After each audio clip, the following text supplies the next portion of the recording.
A continuación se presentará el tema gráfica de una función de varias variables y valores extremos de funciones de varias variables correspondientes al tema 4 de cálculo vectorial. Para empezar, la gráfica de una función de varias variables es el conjunto de puntos con coordenadas x, y, z, en donde x, y está en el dominio de f y z igual a f de x, y. Este conjunto de puntos forma una superficie en el espacio tridimensional. Como ejemplo tenemos f de x es igual a x cuadrada menos y cuadrada por raíz cuadrada de 4 más y. Lo siguiente es pasar 4 más y es mayor o igual que 0.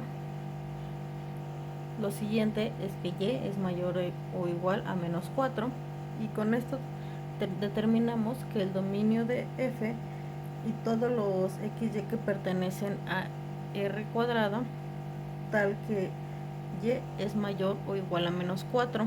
Si lo queremos ver de una forma más gráfica, lo tenemos aquí en la derecha, donde nos dice que el dominio siempre va a ser menos infinito a más infinito, pero mayor o igual a menos 4. Y lo vemos en estas líneas azules. El siguiente tema es valores extremos de funciones de varias variables.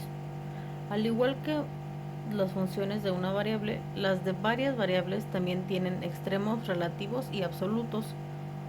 Un máximo o mínimo absoluto es un valor para el que la función toma el mayor o menor valor. Un punto es extremo o relativo si es un extremo en un entorno de dicho punto, es decir, si es un extremo con respecto a los puntos cercanos. El punto crítico. Si f de x,y alcanza su máximo o mínimo en el punto x0, y0 del interior de un subconjunto de dominio de esta función, si existen las derivadas parciales, entonces se cumple que la derivada de f con respecto a x y la derivada de f respecto a y es igual a 0. A partir de este resultado diremos que un punto x0, y0 es un punto crítico si en él se anulan las derivadas parciales, que son los puntos críticos son puntos del interior del dominio de función y no son extremos. La clasificación de los puntos críticos. Los puntos críticos de una función de dos variables se clasifican en máximos locales, mínimos y puntos de silla. Los máximos se cumplen si f de x0, y0 es mayor o igual que f en xy. Son mínimos si se cumple que f de x0, y0 es menor que f xy. Y el punto de silla es si existen puntos donde f de x0, y0 es mayor o igual a f de xy y los puntos en los que f(x0, y0 son menores o iguales que f de xy. El criterio de clasificación de puntos críticos.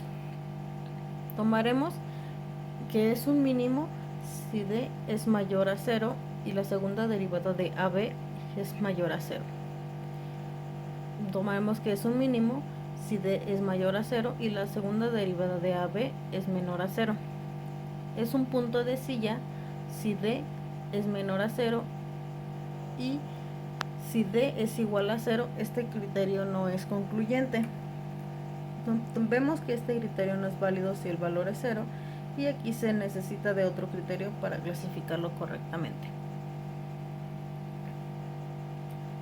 Como conclusión, para el primer tema es que el conjunto de puntos forma una superficie en el espacio tridimensional. Para nuestro segundo tema es que un máximo o mínimo absoluto es un valor para el que la función toma el mayor o menor valor.